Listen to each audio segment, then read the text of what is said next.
Hi friends, இன்றைக்கி மகிழனின் மாடி தோட்டத்தில் என்னென்ன காய்கறிகள் அறுவடை பண்ணலான்னு சொல்லிட்டு பார்க்கலாங்க. வாங்க போகலாம் வீடியோக்குள்ளே. ஃபஸ்ட்டு பீர்க்கங்காய்ங்க 3 காய் வச்சுருக்கு பாருங்கள். இது வந்து சமைக்கிற அளவுக்கு முத்திடுச்சுங்க. இப்போ இந்த 3 காயும் நான் ஹார்வெஸ்ட் பண்ணிக்கிறேங்க. இன்றைக்கி வந்து பெண் பூ வச்சுருக்கு, நான் அதை வந்து பாலினேஷன் பண்ணுங்க. பீர்க்கங்காய் மட்டும் நைட்டில் தாங்க பூ பூக்கும். அதனால் வந்து பட்டாம்பூச்சி தேனீக்கள் நைட்டில் வராதுன்றதுனால தான் நம்ம வந்து மாடி தோட்டத்தில் மட்டும் நம்மளே ஹேண்ட் பாலினேஷன், அதாவது மகரந்த சேர்க்கை நம்மளே வந்து பண்ண வேண்டியதாக இருக்குங்க. மற்ற காய்கறிகள்லாம் வந்து தானாகவே மகரந்த சேர்க்கை நடந்துருங்க. இதை பாருங்கள், இந்த ஒரு பிஞ்சு நேற்று வந்து மகரந்த சேர்க்கை பண்ணேன். பீர்க்கங்காய்க்கு பிஞ்சு விட்டுருக்கு பாருங்கள். இது வந்து பாகற்காய்ங்க. வெள்ளை பாகற்காய் நிறைய பிஞ்சு வச்சுருக்கோம். 1 2 இன்னும் மற்ற இடத்துல கூட பிஞ்சு இருக்குங்க. இதுலேயும் ஒரு காய் இருக்குங்க, அப்படியே எடுத்துக்கலாங்க. பாகற்காயும் இந்த வெள்ளை பாகற்காய் அன்றைக்கே நாங்கள் 3 எடுத்தோம், இன்றைக்கி 1ங்க. நாளைக்கு எங்கள் வீட்டில் பாகற்காய் ஃப்ரை தாங்க. பாகற்காய் வந்து உடம்புக்கு ரொம்ப நல்லதுன்னு சொல்லியிருக்கேன். சுகர் இருக்கிறவங்களாம் கண்டிப்பாக பாகற்காய் வாரத்தில் 2 நாள் எடுத்துக்கிட்டோம்னா இன்சுலின் அளவை வந்து நம்ம உடம்புல பிளட்டில் வந்து அதிகரிக்குங்க. அதனால் பாகற்காய், பீர்க்கங்காய் இதெல்லாம் வந்து நம்ம உணவில் வந்து வாரத்தில் 2 நாள் சேர்த்துக்கணுங்க. ஆன்ட்டி, ஒருத்தவங்க வந்து கமெண்ட்டில் எப்படி மாடியில் செடி வளர்க்கலான்னு கேட்டிருக்காங்க. நீங்கள் என்ன ஆன்ட்டி சொல்கிறீங்க? மாடியில் செடி வளர்க்குறது வந்து ரொம்ப ஈஸி தாம்மா, ஆனால் கொஞ்சம் நிறைய செலவாகும். ஃபஸ்ட்டு நம்ம நிறைய மாடி தோட்டத்துக்கெல்லாம் நம்ம இன்வெஸ்ட் பண்ணக்கூடாது. ஃபஸ்ட்டு ஒரு வீட்டில் இருக்கிற ஒரு பெயிண்ட் பக்கெட்டோ இல்லை தண்ணி கேனோ, அதில் வந்து ஒரு தண்ணி கேன் ஒரு 20 ரூபான்னு சொல்லுவாங்க நமக்கு பழைய சாமான் கடையில். அங்கே வந்து 20 ரூபான்னு வாங்கி அதில் ஒரு 4 ஓட்டை போட்டுட்டு வீட்டில் இருக்கிற தோட்டத்து மண்ணை எடுத்துக்கிட்டு பழைய மக்கிய தழைங்க இருக்கு இல்லையா, அந்த தழையை அது மண்புழு உரம் 3த்தையும் ஒன்றா சேர்த்து மிக்ஸ் பண்ணி வச்சு அது ஒரு 5 நாள் மக்கட்டும்னு சொல்லிட்டு விடணும். அந்த மண்ணை வந்து மக்கின பிறகு அதெல்லாம் அதில் வந்து அதாவது நுண்ணுயிர்கள்லாம் வந்து நிறைய பெருக்கமடைஞ்ச பிறகு அப்புறம் நம்ம நாற்று விட்டு செடிகள் எடுத்து வைக்கலாம்.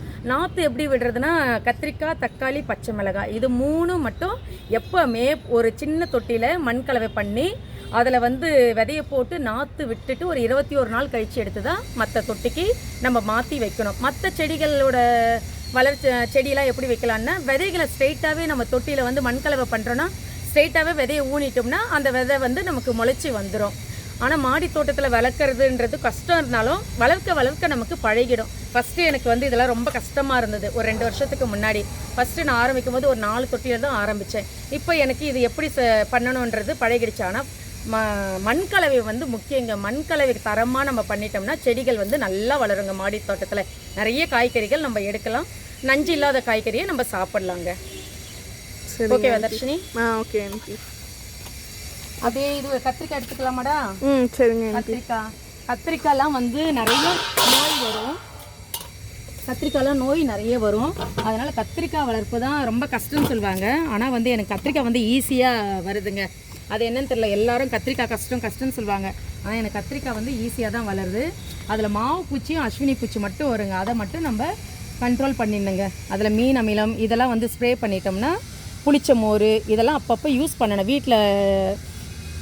வீட்டில் டெய்லி நம்ம அரிசி களையிற தண்ணி, பருப்பு களையிற தண்ணி இதெல்லாம் சேர்த்து வச்சு புளிக்க வச்சு நம்ம டைல்யூட் பண்ணி இதில் ஊற்றி விட்டோம்னா காயெலாம் நிறைய பிடிக்க ஆரம்பிச்சிடும். கத்திரிக்காயெலாம் ஒரு செடி வச்சுட்டோம்னா கத்திரிக்காய் வந்து 5 வருஷத்துக்கு அந்த செடி வந்து நம்ம நல்லா பார்த்துக்கிட்டோம்னா அந்த 5 வருஷத்துக்கு அது காய் வந்து நமக்கு கொடுக்கும். ஆனால் அடிக்கடி கட் பண்ணி விடணும், கவாத்து பண்ணணும். கட் பண்ணி விட்டால் தான் செடிகள் வந்து திரும்பவும் துளிர் விட்டு நமக்கு நிறைய காய் கொடுக்குமா. அப்புறம் வந்து மாதத்துக்கு ஒரு முறை மண்புழு உரமோ இல்லை மாட்டுச்சாண எருவோ மாதத்துக்கு ஒரு முறை போடணும். 15 நாளைக்கு ஒரு முறை மீன் அமிலம் ஸ்ப்ரே பண்ணணும், இல்லைனா பஞ்சகாவியா ஸ்ப்ரே பண்ணால் போதும். அப்புறம் வந்து வீட்டில் இருக்கிற கழிநீர் தண்ணி தான், அந்த தண்ணி ஊற்றினாலே நமக்கு நிறைய சத்து கிடச்சிரும். கத்திரிக்காய்லாம் ஈஸியாக வளர்க்கலாம். எல்லோரும் கஷ்டம்னு சொல்கிறாங்க, ஆனால் எனக்கு கத்திரிக்காய் வந்து ரொம்ப ஈஸி. இது முள் கத்திரிக்காடா, இதுவும் இன்றைக்கி இருக்குது. இதை நம்ம அப்படியே எடுத்துக்கலாம்.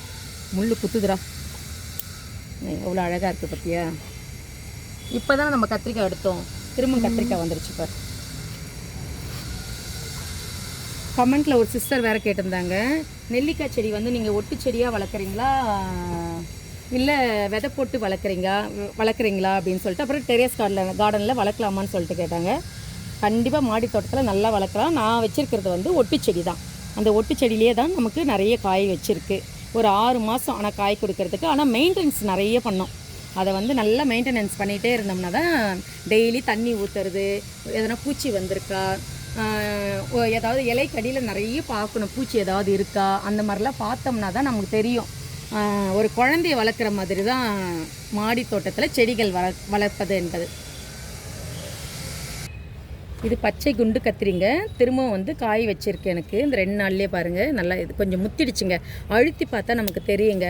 அழுந்துச்சுன்னா முத்தலைன்னு அர்த்தம், கொஞ்சம் கெட்டியாக இருந்துச்சுன்னா அது முத்திடுச்சுன்னு அர்த்தம். நம்ம அதனால் கட் பண்ணி எடுத்துடணுங்க. இன்னும் பெருசாகட்டும்னு இதை விடக்கூடாது. விட்டோம்னா முத்திடுச்சுன்னா அப்புறம் அது விதைக்கு தான் விடணும் நம்ம. இது வந்து இது நல்லா டேஸ்ட்டாக இருக்குங்க இந்த கத்திரிக்காய், புதுவித கத்திரிக்காய். நாங்கள் எங்கள் தோட்டத்தில் வந்து இது அன்றைக்கி நான் புளிக்குழம்பு வச்சேன், நல்லா இருந்தது. அப்புறம் இதோ ஒன்று இருக்குடா தர்ஷினி, இருடா, இதையும் நம்ம கட் பண்ணிக்கலாம். எங்கன்னா இருக்காடா? இதோ ஒன்று இருக்குடா. இருக்கேன். இதை பிடிச்சிக்கடா, இந்த கத்திரிக்காய் இருக்குக்கா, அப்புறம் எடுத்துக்கலாம். எங்கள் தர்ஷினி ஊர்லேருந்து வந்துட்டா. நேற்று சமைக்கும் போது தர்ஷினி இல்லையே வீடியோ எடுக்குன்னு சொல்லிகிட்டே இருந்தேன் நான். எங்கள் தர்ஷினி வந்தால் தான் எனக்கு வீடியோ எடுக்கிறதுக்கும் ஈஸியாக இருக்குது. அவள் எடுத்துக்கிட்டே வருவாள். இப்போது இங்கே ஒரு பிளாக் பியூட்டி இருந்துச்சுமா, இருமா பார்க்கலாம். இதோ இருக்குடா, இது ரொம்ப பெருசாகிடுச்சுடா. ஆமாம் ஆண்டி. வாவ், இந்த பிளாக் பியூட்டி பாருங்கள் எவ்வளோ பெருசாக இருக்குது பாருங்களேன். நான் இதை வந்து விதைக்காக விட்டுடுறேங்க. இதிலேருந்தே நான் விதையை எடுத்துப்பேங்க. நல்லா பழுக்கட்டுன்னு சொல்லிவிட்டு நம்ம வந்து இதிலேருந்தே விதையை எடுத்து அடுத்த முறைக்கு வந்து நம்ம போட்டுக்கலாங்க. பட்டத்துக்கு, ஆடி பட்டத்துக்கு நம்ம யூஸ் பண்ணிக்கலாம். இவ்வளோ பெருசு இருக்குது பாருங்களேன். மெகா கத்திரிக்காய்ன்ற மாதிரி இருக்குங்க. பெரிய சைஸு குண்டு கத்திரிக்காய் பிளாக் பியூட்டி. ஓகேடா, பச்சை கத்திரிக்காய்லாம் இருக்குங்க. நாங்கள் வந்து அடுத்த முறை எடுத்துக்கிறோம். இன்னும் கொஞ்சம் வரணும். இதுவே லாங்காக இருக்குது பாருங்கள்.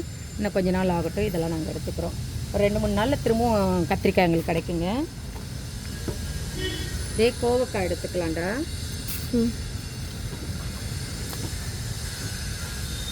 நாங்கள் சின்ன அறுவடைன்னு சொல்லிட்டு மாடிக்கு வந்தோம். இதுவே எங்களுக்கு பெரிய அறுவடையாக இருக்குங்க. சரிங்க, கோவக்காய் அப்படியே எடுத்துக்கிறோம். இந்த பாருங்கள் எத்தனை கோவக்காய் வச்சுருக்கேன் பாருங்கள். இது பழைய கோவக்காய் செடிங்க. அது வந்து மலேசியன் நீட்டு கோவக்காய்ங்க. அதில் அன்றைக்கி எடுத்துட்டோம் அந்த செடியில். அது பூ வச்சுருக்கு பாருங்கள். இந்த பூ தான் அப்படியே நமக்கு காயாக மாறுங்க. பிஞ்சும் விட்டுருக்கு பாருங்கள்.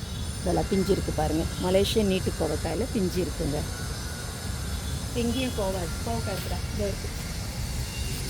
இதோ இங்கே ஒன்று இருக்கு ஆண்டி. எங்கம்மா? இதோ. ஆமாண்டா, கவனிக்கலாம் ஆண்டி. இது ஒரு 4 எடுத்துக்கிட்டோம். இன்னும் இங்கே இருக்குது பாருடா. இதோ கோவக்காய் பொரியல் தாங்க இன்றைக்கி நான் செஞ்சேன். அன்றைக்கி எடுத்த கோவக்காய் அவ்வளோ டேஸ்ட்டாக இருக்குங்க. கோவக்காயெல்லாம் நீங்கள் போய் கடையில் போய் வாங்கினீங்கன்னா கெமிக்கல் போட்டு அது ஒரு டேஸ்ட்டாக இருக்கும். இது வந்து சீக்கிரம் வெந்துடும். வீட்டில் காய்க்கிற காயெல்லாம் வந்து சீக்கிரமாக வெந்துடுங்க. டேஸ்ட்டும் வந்து நமக்கு நல்லா இருக்கும். நீங்கள் ஒரு முறை வீட்டில் வந்து செடி வளர்த்து காய் வந்து எடுத்து நீங்கள் சாப்பிட்டு பார்த்தீங்கன்னா வெளியிலலாம் ரொம்ப நீங்கள் கடைகளில் காயெலாம் வாங்க மாட்டீங்க யாருமே. அதனால் யாராக இருந்தாலும் வீட்டில் ஒரு சின்ன இடம் இருந்தாலும் ஒரு 4-5 செடி வைங்க. உங்களுக்கு வீட்டுக்கு என்ன தேவையோ அந்த செடியை வந்து வளர்க்க பாருங்கள். வேறு எங்கன்னா காய் இருக்கான்னு நான் தேடிக்கிட்டு இருக்கேன். இந்த ஒரு கத்திரிக்காய் இருக்குங்க, பச்சை குண்டு கத்திரிக்காய். இது பாருங்கள் எங்கே இருக்குது பாருங்கள் இந்த கத்திரிக்காய். இதை கட் பண்ணி எடுத்துக்கிறேங்க. இது பழைய செடி, நான் ஏற்கனவே சொல்லியிருக்கேன். இலையோட கட் பண்ணிட்டேங்க. ஒன்று இருக்குது, எடுத்துக்கிட்டேங்க. இப்போ வேறு எங்கடா இருக்குது ஆண்டி? கோவக்காய் அது ஒன்று இருக்குடா. இதை எடுத்துக்கிறேன். இது பிஞ்சாக இருக்குடா, இது வேண்டாம். அவ்வளோதான்டா. கத்திரிக்காய், கோவக்காய், பாகற்காய், பீர்க்கங்காய் எடுத்துட்டோம். அடுத்து வந்து செம்பருத்திலாம் நாங்கள் இன்றைக்கி எடுக்கலைங்க. வெளியில் போயிருந்தோம் காலையில், அதனால் இன்றைக்கி செம்பருத்தி பூக்கள்லாம் எடுக்கலை. அப்புறம் இந்த பூ வந்து நான் சொல்லியிருந்தேன், இது என் மல்பெரி செடின்னு தப்பாக சொல்லிட்டேங்க. நான் அப்படி தான் வாங்கினேன். அது வந்து இந்த பூ வந்து தங்க அரளிங்களா, எனக்கு இவ்வளோ நாளாக தெரியாது. இது தங்க அரளி செடிங்க. எவ்வளோ அழகாக இருக்குது பாருங்கள். எல்லோ கலரில் இந்த பூ வந்து ரொம்ப சூப்பராக இருக்குங்க. நல்லாயிருக்கு. இது கொத்தவரங்காய் இன்னும் காய் வச்சிட்ருக்குங்க. இருங்க, இதில் ஒரு 2 முத்திட்டுருக்குங்க, எடுத்துடுறோம். 2 காய். இதெல்லாம் பாருங்க அப்படியே நீட்டாக அப்படியே கொத்து கொத்தாக வச்சுட்டு வருது பாருங்கள்.